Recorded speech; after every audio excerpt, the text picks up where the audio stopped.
muna ako lang aling beba. Magpapalaro ng mga friends.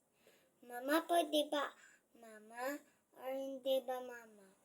Mama? Pwede ba? Mama? Pwede ba, mama? Kasi magkakalaro. Anak? Magkakalaro ka doon? O sige, papayagan kita.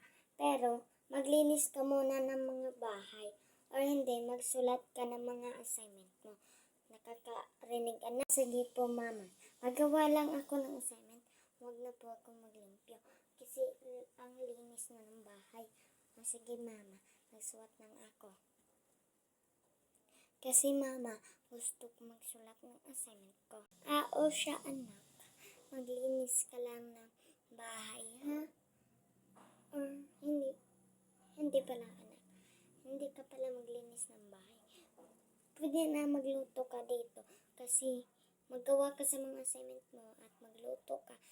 Kasi si mama, anak, doon muna ako sa aling bibang. Kasi mag-chismis muna kami doon. Sige, anak. Magluto ka lang dyan at magsulat. Anyways, basta. Okay lang, anak. Kung hindi ka magluto, magsulat ka lang. Ha? Sige na.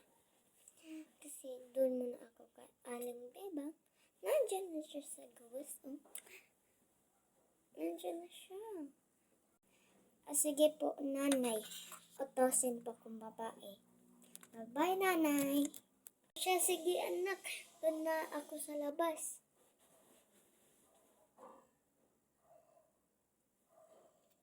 Sige nanay, bye-bye. Ano ba yan?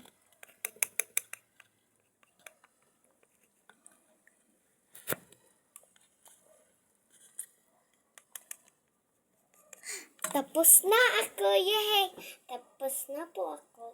At mag-play na tayo sa kaibigan ko. Wala pa rin si nanay.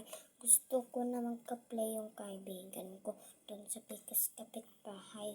Ay, sige Mare. Doon muna ako sa anak ko, ha. Baka tapos na yung sumulat. Kasi, nagpapasulat ako na. Sige Mare. Okay. Anak, nandito na ako. Tapos ka na ba magsulat? Opo, nanay. Tapos na po ako. Gusto niyo po ako palaruin? O siya, sige, palaruin na kita. Bye-bye, nanay.